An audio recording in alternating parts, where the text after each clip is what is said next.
बाळा, या सोबत कांदा भेटला असता तर बरं झालं असतं. ते काय बाबा, दिला ना कांदा. कुठं? तिथंच तर आहे चपाती खाली. अरे हा हा हा हा हा. तुला इथं चपाती खालचा कांदा दिसाना, तुला आमच्या जमिनी खालचं सोनं दिसलं वय.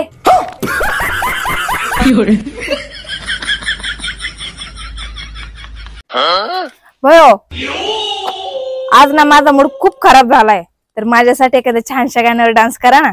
अरे तुला काय मी नाच्या दिसतोय का काय? तू काय डोक्यावर विकार पडली का काय? अगं मर्दाला मर्दासारखीच काम सांगत जावा. मग तुम्हाला डान्स नाही करायचा ना, तर मग मला 1 तोळ्याचं मंगळसूत्र करून द्या.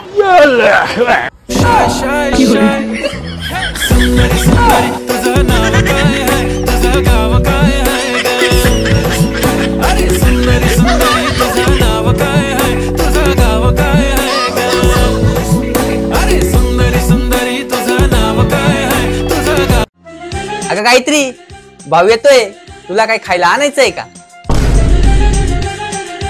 हो, 1 kilo rasmalai, 1 kilo gulab jamun, 1 kilo basundi आणि हा 1 किलो ढोकळा पण.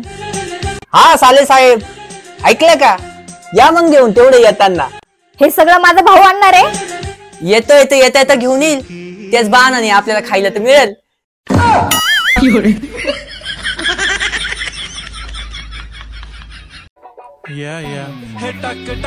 अहो अहो, बायकोच्या पदराला हात पुसायचा नसतो. का बरं?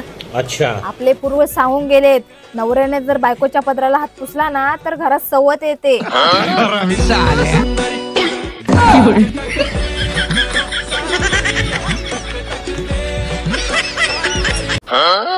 ओ, माझ्या आईचा फोन आला होता. उद्या मी चालले माझ्या माहेरी दिवाळीला.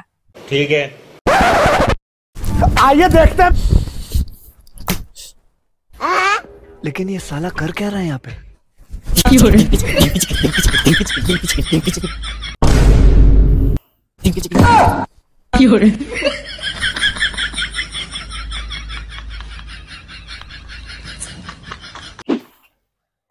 अगं आई, मी काय दिवाळीला येऊ शकत नाही. तुझ्या जावयाला बरं नाही, तूच ये इकडं.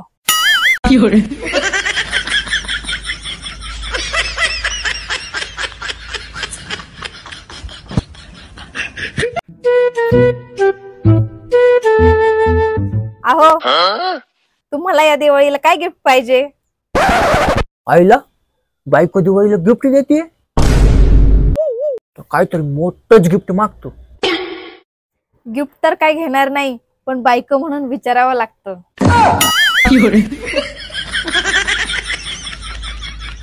हॅलो, तुमचं लग्न झालंय का? नाही हो अजून. मोठा 3 तारी बंगला आहे. बंगल्या पुढं 4 गाड्या आहे. 13 एकर बागायती शेती आहे. पैसा अडका सोनं नाणं सर्व काही आहे हो. पण मनासारखी मुलगीच भेटाना. तुमच्या बघण्यात आहे का एखादी सुंदर मुलगी? मी तुमची बायको बोलते. घरात तेल मीठ मिरची लसूण सर्व संपलंय, ते घेऊन या. आणि त्याच्यासोबत आठवणीनं आयोडेक्स पण घेऊन या.